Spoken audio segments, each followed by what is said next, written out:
Case वो काफ़ी ज़्यादा मुझे ऑड भी लगा। उसमें ये था कि हस्बैंड आया, कहता कि अपनी वाइफ को साथ लेके, तो कहता ये मेरी वाइफ है, इसकी काउंसलिंग करें, मैं दूसरी शादी करना चाहता हूँ। कितने बच्चे थे उसके? उसके जो थे 2 बच्चे थे, बेटा बेटी। तो मैंने कहा आपकी तो फैमिली भी कंप्लीट है, आप दूसरी शादी क्यों करना चाहते हैं? तो मैंने उसकी बीवी को बुलाया, तो मैंने कहा आपको इनके अफेयर्स का पता है? कहती हाँ मुझे पता है, मुझे ये नहीं है बस ये इससे निकाह ना करे, बाकी सब कुछ कर ले, जो मर्जी कर ले, वो ऑलरेडी कर भी रहा है, लेकिन मैं चाहती हूँ कि इससे निकाह ना करे। यानी हक ना करे, गुनाह करी जाए। गुनाह करी जाए, उनका ये था। उसने जो है वो हर चीज़ उसके नाम कर दी है। चलो एक निकाह ही है, निकाह को आम करो, कम अज़ कम जना और इन चीज़ों से तो वो बच जाएगा। इस तरह के बहुत से केसेस आते हैं फिर। और एक केस इस तरह का था कि उसमें हस्बैंड की जो थी ना, वो ये ख्वाहिश थी कि मेरी बीवी जो है वो मेरे दोस्त के साथ अफेयर चलाए, कि मेरे दोस्त को मेरी बीवी अच्छी लगती है और इन दोनों का अफेयर हो, मेरी ये डिज़ायर है। ये भी एक कॉन्सेप्ट है कि जब मर्द के पास पैसा आता है तो वो दूसरी बीवी तलाश करने निकल पड़ता है। ऐसे ही है, वो कहते नहीं है मर्द के पास पैसा है वो चाहता है मेरे इर्द गिर्द औरतें ही औरतें हों, औरत के पास पैसा है वो कहती मैं अकेली भी रह जाऊँगी। हमारे साथ मौजूद हैं डॉक्टर फ़तीहा अशरफ, जो कि माहिर नफ्सियात हैं और स्पीच थेरेपिस्ट भी हैं, जानी मानी हस्ती हैं मुल्क पाकिस्तान की, और इनकी कई हुई बातें अल्लाह पाक उन बातों में बरकत डाल देता है और कई लोगों के घर बच जाते हैं। डॉक्टर साहिबा, आपके पास शादी के रेलिवेंट कितने पेशेंट डेली बेस पे आते हैं?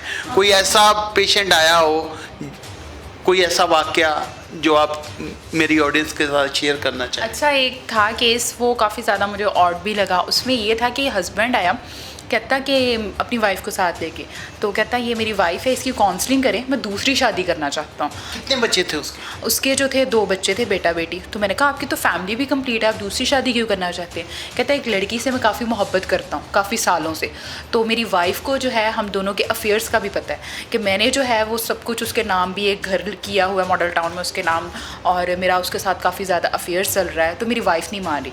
तो मैंने उसकी बीवी को बुलाया, तो मैंने कहा आपको इनके अफेयर्स का पता है? कहती हाँ मुझे पता है, मुझे ये नहीं है बस ये इससे निकाह ना करे, बाकी सब कुछ कर ले, जो मर्जी कर ले, वो ऑलरेडी कर भी रहा है, लेकिन मैं चाहती हूँ कि इससे निकाह ना करे। यानी हक ना करे, गुनाह करी जाए। गुनाह करी जाए, उनका ये था।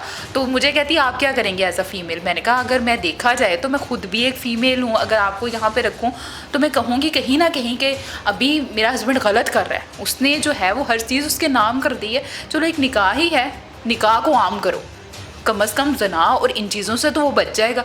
इस तरह के बहुत से केसेस आते हैं फिर।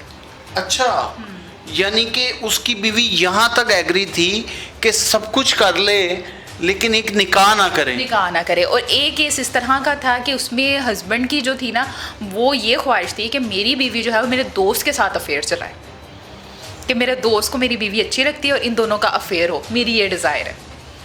अच्छा, इस तरह के केसेस के मतलब साइकोपैथ होते हैं कुछ ना पेशेंट्स, तो साइकोपैथ हो जाते हैं। तो फिर ये भी एक कॉन्सेप्ट है कि जब मर्द के पास पैसा आता है तो वो दूसरी बीवी तलाश करने निकल पड़ता है। ऐसे ही है, वो कहते नहीं है मर्द के पास पैसा है वो चाहता है मेरे इर्द गिर्द औरतें ही औरतें हों, औरत के पास पैसा है वो कहती मैं अकेली भी रह जाऊँगी। ये है मिथ।